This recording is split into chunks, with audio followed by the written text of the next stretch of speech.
Oke, selamat datang di channel Si Anak Tua bersama gue Dito Wangsa di segmen Lo Harus Tahu. Ngapain dulu cuy? And let's go guys. Lo harus tahu, masa nggak tahu? Alright guys, so akhirnya ini yang kalian minta-minta juga kan. Jadi udah banyak teman-teman yang nanya, Bang, sebenarnya lu prefer DS4 apa Xbox One controller sih? Itu lumayan banyak di DM. Dan seperti biasa gue akan bilang dulu sama kalian bahwa memang gue belakangan ini akan membahas beberapa hal basic lagi yang memang belum sempat gue bahas ya. Dan ini adalah salah satunya yang akhirnya bisa gue wujudin sekarang juga karena gue juga disupport sama Multi Game Shop. Thank you ya Multi Game Shop ya udah ngirimin gue. Ini The Last of Us Part 2 Limited Edition DS4. Ini baru gue buka tadi nih.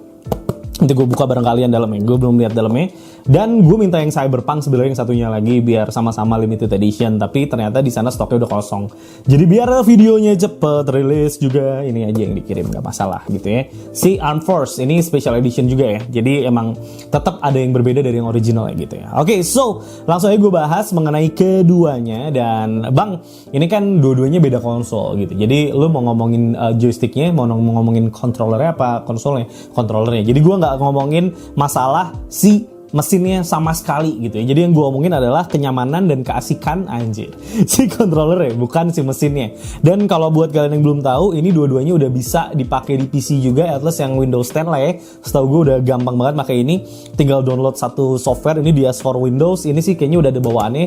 Kalau kalian ada program Xbox lah, aplikasinya Xbox di di Windows 10 sekalian harusnya udah bisa pakai ini. Tinggal bisa pakai kabel USB biasa, bisa pakai si Bluetooth dongle kayak gini juga gitu. Jadi silakan pilih. Jadi nanti gue jelasin juga deh. Dan gue tadinya mau coba unboxing, tapi gue rasa kayaknya kalian udah pada tahu juga isinya dan bakal lama-lamain durasi doang. Jadi langsung aja, ini udah gue bongkar ya. Dalamnya gitu-gitu aja lah ya. Boxnya ada kitab-kitabnya. Oh ya, kalau lo beli ini juga lo bakal dapet Xbox Game Pass selama 14 hari gitu. Jadi ini gue sisihkan aja ya. Atau gue taruh mana nih? Sini aja lah ya. Nah, gue taruh situ aja. Nah, ini udah gue keluarin. Ini dia. Nanti kita bahas. Dan kalau si Xbox karena dia pakai baterai A4, jadi dia dapat di dalamnya baterai A4 gitu. Oke, sekarang kita buka yang ini dia. Cakep ya. Dan ini ada garansinya ya selama 1 tahun kalau kalian beli. Ditambah ada gambar Ellie di sini. Oke, kita buka. Yang pertama kalian akan dapetin seperti biasa ya, kitab-kitab seperti ini yang biasanya nggak kalian baca. Lalu kalian dapat packagingnya kayak gini. Jadi untuk ngomongin packaging emang agak beda ya. Kalau dia kayak dus gitu, kalau ini kayak plastik gini. Gitu sih packaging dan semua juga sama sih yang udah pernah gue punya. Terus juga nih apa nih? Petunjuk penggunaan. Nah sekarang karena memang sudah resmi dari Indonesia dan ada si stiker hologramnya juga, itu kalian bakal dapetin juga petunjuk penggunaan dengan bahasa Indonesia. Mantap ya. Nih cara minlah dia, cakep ya. Buka Bang, iya siap. Ayo kita buka. Ini kita taruh sini aja. Dan inilah dia si controllernya. Belum gue buka juga ini dari kemarin. Alright. Akhirnya gue buka. Oke, gue lihat dulu karena ini limited edition. Gak ada salahnya kita bahas sedikit mengenai limited edition-nya. Jadi ini The Last of Us, warnanya adalah abu-abu. Yang gue lihat di mata gue sih ini sebenarnya two tone. Karena ini beda tekstur ya. Jadi warnanya kesannya jadi two tone. Ini abu-abu biasa, ini abu-abu nggak biasa. Kalau lo bisa lihat di touchpad-nya ada tulisan The Last of Us Part 2 kayak di sablon gitu. Gue nggak tahu ini akan ngeletek atau enggak kalau kalian pakai lama-lama. Tapi gue rasa kayaknya bisa ngeletek lama-lama. Terus juga di sebelah sini ada tatonya Ellie ya. Tumbuhan pakis ini ya. Di sebelah sininya. Cakep sih kalau menurut gue. Ini salah satu limited edition-nya DS4. Karena DS4 biasanya limited edition-nya harus jujur memang biasa-biasa aja sih.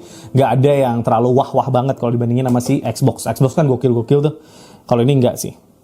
Biasa aja, cuma printing doang. Dan yang paling menarik buat gue di sini adalah karena ininya nggak ada warnanya, si AUXO-nya. Biasanya kan kalau yang normal dia ada warnanya nih kayak gini nih. Gitu, kalau ini nggak ada. Oke, so langsung aja kita bahas, Bang. Kira-kira lu lebih prefer yang mana kalau ngomongin masalah controller? Karena dua-duanya ini adalah controller di generasi yang sama dan dua-duanya punya perbandingan nilai di mata gue at least yang cukup seimbang. Kenapa kayak gitu? Oke, kita bahas satu demi satu. Yang pertama adalah masalah yang pertama tadi adalah baterai. Jadi gue nggak ngerti kenapa udah sama Xbox itu dibandingin sama yang 360 itu bentuknya nggak beda jauh. Tuh bisa lu lihat.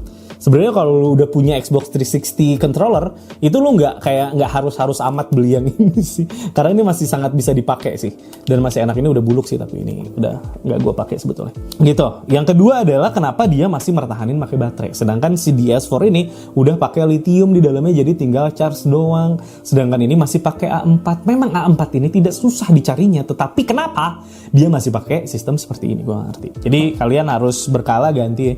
Jadi kalian jangan lupa matiin, karena kalau baterainya udah sampai habis, kalian at least harus lari ke warung. Kalau lagi war, agak bingung ya. Kalau ini kan tinggal colok, kelar gitu. Sedangkan kalau ini nggak bisa. Lalu kita ngomongin masalah size ya.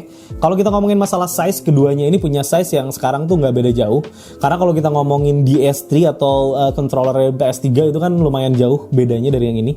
Dan gue sangat suka dengan DS4 ini, bentuknya sekarang berubah jadi kayak gini gitu dibandingin yang DS3-nya gitu. Oke, terus kita bahas satu demi satu sekarang. Kita akan coba untuk breakdown dengan cepat aja. Kita akan mulai dari D-pad-nya atau directional pad buat mencet-mencet arah-arah ini ya. Nah, si PS4 ini punya controller yang arahnya itu adalah terpisah. Kelihatannya terpisah, tapi kalau dipencet itu satu sama lain ngikut. Kalau lo lihat nih, ntar gue zoom. Ada muka gue, gak usah. Gini aja. Tuh, dia tuh ngikut dan gak ada bunyinya, hampir gak ada bunyinya. Gue deketin ke mic gue ya. Segitu doang bunyinya. Tuh, di beberapa tempat malah gak ada bunyinya. Dan empuk banget. Sedangkan kalau kita ngomongin si Xbox One controller, dia itu nyambung jadi satu, tapi satu yang lainnya kayak nggak saling narik, nggak kayak dia gitu. Dan dia jauh lebih clicky. Mana yang lebih gue suka? Dua-duanya gue suka. Karena di sini yang gue suka karena dia silent, tapi gue nggak suka karena ini saling narik satu sama lainnya, jadi kayak bikin repot aja gitu. Nggak tahu ya, kalau kalian mungkin berbeda. Tapi kalau yang gue suka dari Xbox One controller, clicky. Bunyinya tuh enak aja gitu buat gue kayaknya, dan nggak saling narik satu sama lainnya gitu. Tapi kadang berisik ya, jauh lebih berisik. Oke, itu yang pertama poinnya, jadi dua-duanya gue suka. Yang kedua adalah, gue ngomongin dulu ininya ya, bentuknya. Kalau bentuknya dan di genggaman, ini sebenarnya gue jauh lebih suka Xbox One. Karena nggak tahu, lebih ampek dan lebih enak aja di tangan gitu tuh. Dan tangan gue termasuk tangan yang cukup kecil ya gitu, tuh kalau dibandingin sama ini, dan enak gitu kalau menurut gue ini gitu di tangan itu genggamannya. Oke, kita langsung lanjut. Jadi kalau genggaman gue pilih Xbox One controller. Kalau yang tadi satu sama ya, kalau yang ini Xbox One controller. Yang kedua kita akan masuk ke analognya. Jadi lu bisa lihat kalau DS4 itu analognya sejajar ya. Dari dulu dia nggak pernah berubah, dia sejajar. Dan kalau untuk yang DS4 ini dia di sininya agak kasar. Jadi biar kalian, maksudnya ya mungkin biar kalian nggak licin gitu. Jadi dia dikasih permukaan yang kasar. Karena kayak gue nih tangannya mudah basah, itu kayak gini nggak ngaruh, tetep aja gue bakal lesot gitu. Jadi gue tetap pakai yang namanya control freak buat ngebantu gue biar nggak gampang lesot gitu. Lesot tuh apa sih? Yang nggak kepleset lah. Kalau si Xbox One controller itu nggak tahu ya. Gue lebih suka analognya dengan posisi seperti ini somehow. Karena kerasa lebih natural. Dan dia di pinggirnya tuh sangat kasar, tapi di tengahnya tuh lembut. Bukan lembut, glossy gitu. Jadi nggak tahu ya, somehow gue lebih suka ini sih. Ini lebih nggak mudah lesot, walaupun lu nggak harus tambahin si control freak. Kok lesot sih? Meleset ya? Kepleset. Oke, jadi buat masalah analog, lebih suka yang mana? Gini, kalau secara build-nya dan posisinya, gue menangin ini. Karena gue lebih suka, terasa lebih natural juga, dan tangan lu lebih nge-grip kayaknya ke analognya. Tapi masalahnya, gue suka main beberapa game yang posisi tangan gue itu kayak gini nih. Gue liatin nih. Nanti gue balikin nih. Nah, lagi main kayak gini. Nah, ini tuh gue mencet ini. Jadi lu jalan, sambil lu jalan atau lari, lu milih-milih senjata atau melakukan hal-hal lain dengan directional pad. Dimana hal tersebut gak akan pernah bisa lu lakuin di Xbox controller. Tuh, gak bisa. Kalau lu kayak gini, tangan lu gak akan nyampe. Kecuali lu mau begini. Dan itu susah banget. Itu sih poinnya. Jadi kalau untuk masalah placementnya, penempatannya gue lebih suka si Xbox One controller. Tapi accessibility-nya gue lebih suka si DS4 gitu. Jadi ya satu sama lah ya. Oke, selanjutnya adalah button. Dan kalau kita ngomongin button, lagi-lagi si DS4 ini buttonnya empuk banget. Dan bunyinya itu tidak terlalu kencang. Tidak terlalu clicky. Ya, segitu ya, kurang lebih ya. Nah, kalau si Xbox One ini emang dia clicky banget. Parah. Jadi kalau lu live pakai ginian udah pasti bocor banget sih nih suaranya. Clicky banget. Udah hampir sama kayak mechanical keyboard gue gitu. Tuh. Tuh, clicky banget. Jadi somehow gue lebih suka ini sih, karena lebih silent aja sih. Tapi kadang kalau gue lagi suka efek clickynya, gue suka juga ini. Oke, itu yang masalah si tombol ini. Jadi fair ya, ini satu sama juga. Lalu kita lanjut lagi ke masalah trigger. L1, R1 lah ya. Ini LB, RT gitu ya. Jadi kalau untuk masalah ini gue mau jelasin sesuatu sama kalian yang ada di Xbox One controller, dan gue juga sangat menikmati ini karena memang kalau tangan lu kecil dan ngerasa kalau pindah-pindah ini terlalu jauh jangkauannya, sebenarnya emang dia dibuat menurut gue, lu nggak harus pindahin tangan lu tinggal geser doang. Nih, lu geser gini doang, itu udah kepencet. Bisa lu lihat. Sedangkan kalau si DS4 itu tidak bisa seperti itu. Jaraknya lumayan jauh. Jadi lu gak akan bisa kayak gitu. Jadi untuk yang ini gue menangin masalah trigger, gue menangin si Xbox. Lalu selanjutnya lagi adalah posisi dari home button. Kalau posisi dari home button sih menurut gue gak ada masalah sih sebetulnya. Cuman kalau ngomongin fitur, salah satu fitur yang menurut gue keren yang ada di PS4 dan mereka gak punya, mereka tuh Xbox maksud gue, adalah fitur si LED. Yang pasti pertama, dia punya LED di sini, dan yang baru kan ada LED juga di sini. Jadi keren aja gitu, dan warnanya kalau di PC bisa kalian ganti-ganti sesuka hati. Lalu yang kedua adalah speaker, walaupun jarang kepake tapi at least dia punya gitu ya speaker. Dan yang terakhir baterai tadi yang di awal gue omongin.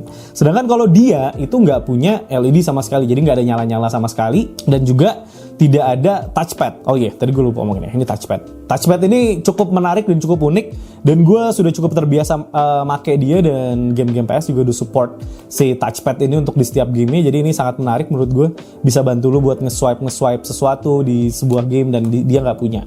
Itu aja sih yang menjadi kelebihan dari DS4. Tapi kalau ngomongin jagoan untuk waktu yang lama banget lu main game, ini sih masih juara sih, masih enak banget sih.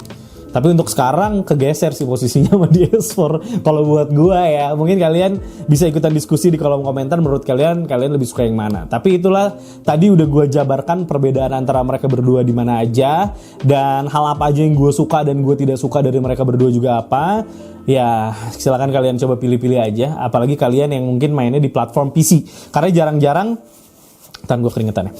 Karena jarang-jarang gue ngebahas sesuatu yang memang untuk PC gitu. Jadi ini gue dedikasikan untuk para pemain PC yang kalian mau milih. Kira-kira bang enakan mana sih? Jadi kalau dulu kan mungkin kalian akan lebih milih Xbox 360 controller atau enggak Xbox One controller lah, karena memang ya seolah-olah dibikin buat PC banget. Tapi kalau untuk sekarang menurut gue ini bisa dijadiin pilihan juga untuk PC, karena dia udah bisa dipakai buat PC dan udah bisa pakai dongle kayak gini. Kalau kalian mau Bluetooth. Tapi ini ya kurangnya dia tuh, dia nggak punya tombol dedicated buat Bluetooth. Jadi kalian harus pencet option sama home button buat nyalain Bluetooth-nya. Tuh, nyala ya.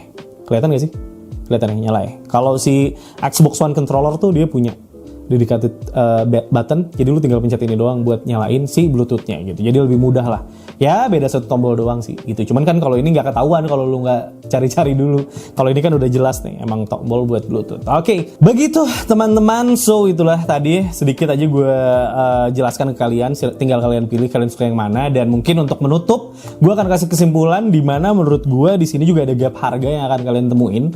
Bahwa kalau si Xbox One controller ini biasanya rata-rata di marketplace itu lebih mahal 100.000 dibandingin DS4. Jadi DS4 lebih murah 100.000 dibandingin si Xbox One controller. Kalau kita ngomongin yang versi originalnya gitu, versi yang bukan limited editionnya. Tapi rata-rata yang limited editionnya pun bedanya segituan sih, 100 sampai 200 ribuan sih antara DS4 dan Xbox One controller. Dan kalau ngomongin masalah build quality, gue lebih suka DS4 untuk saat ini. Karena DS4 kelihatan lebih ampek, kelihatan lebih build-nya lebih asik aja sih dibandingin Xbox One controller. Dan kalau kalian nanya, bang awet yang mana? Kalau menurut gue pribadi, dua-duanya punya tingkat keawetan yang sama. Gue memang nggak pakai Xbox One controller ya. Baru sekarang gue mau pakai karena dikasih sama Multi Game Shop. Terima kasih Multi Game Shop. Tapi kalau ngomongin ini dari awal gue beli PS4 ya. Jadi dari 2013 sampai sekarang. Gokil. Jadi emang kalau ngomongin ketahanan sih harusnya tahan nih, cukup tahan lama, asal nggak dibanting-banting, asal pemakaiannya juga nggak ekstrim, dan sering kalian bersihin juga. Dan gue tanya ke beberapa teman gue yang pakai Xbox One controller, mereka juga ngasih range waktu yang cukup lama ya, 3 tahun sampai 5 tahun tuh masih awet gitu. Jadi kalau untuk masalah keawetan, gue rasa selama kalian makainya masih wajar-wajar, nggak kalian banting-banting, itu dua-duanya juga punya durability yang cukup bagus. Tapi kalau ngelihat dari build quality-nya, kayaknya ini berasa lebih durable aja gitu dibandingin ini. Karena ini berasa beratnya setelah dimasukin baterai gitu. Setelah dimasukin baterai baru kerasa beratnya. Saat gak dimasukin baterai itu kerasa banget dia kopong dan kayak plastiki banget gitu. Lebih plastik aja gitu rasanya. So itu aja yang bisa gue jelasin sekarang dan mudah-mudahan bisa menjawab semua pertanyaan kalian. Dan kalian yang nanya, bang kalau mau pakai di PC dua-duanya gampang, tinggal download aja. Tadi udah gue bilang di awal, ini download DS4 Windows. Di sini biasanya udah ada sih Windows 10 udah ada nih buat si Xbox. Gitu aja sih. Dua-duanya simple, dua-duanya gampang buat di PC juga. Untuk sekarang gue lebih suka pakai ini karena gue lebih sering pakai PS4. Tapi kalau gue main game PC untuk waktu yang lama, karena gue udah ada Xbox One controller ini, karena emang untuk jangka waktu bermain yang lama, ini lebih enak sih, lebih enak digenggam, lebih nyaman juga. Dan yang gue bilang analognya terasa sangat natural, jadi lu ngerasa nggak terlalu pegel. Dan gue nggak butuh control freak seperti yang gue pasang di sini, yang udah buduk ini, buat di si controller ini. Karena gue rasa ini udah cukup enak gitu, nggak gampang licin. Sedangkan yang ini karena buat tangan gue yang basah ini lebih gampang licin, gue butuh control freak. Itu aja sih bedanya. Kalau ngomongin control freak, ini banyak banget yang jual dan harganya relatif murah lah. Paling 100 kali 100 atau 70 ribuan lah sepasang, dan itu cukup murah. Oke, gitu aja dari gue di Tuangsa udahan dulu, dan nih gue jajarin aja ya. Ini nggak gue buka, pajangan doang. Gitu aja dari gue, mudah-mudahan bisa menjawab. Kalau masih kalian ada yang mau ditanyain, silahkan tanyain di kolom komentar, nanti gue usahain untuk gue bales. Gitu aja, jangan lupa untuk subscribe channel Saya Anak Tua kalau kalian suka dengan video-video yang gue bikin. Jangan lupa juga buat like, comment, dan yang paling penting adalah share, karena berbagi itu indah teman-teman. Jangan lupa juga follow Instagram Anak Tua di @anaktua_, dan merchandise-nya di PLY Original. Oke, gitu aja dari gue. Terima kasih Multi Game Shop, Play Original, Banggaman Original, dan jangan lupa bersyukur. Bye-bye.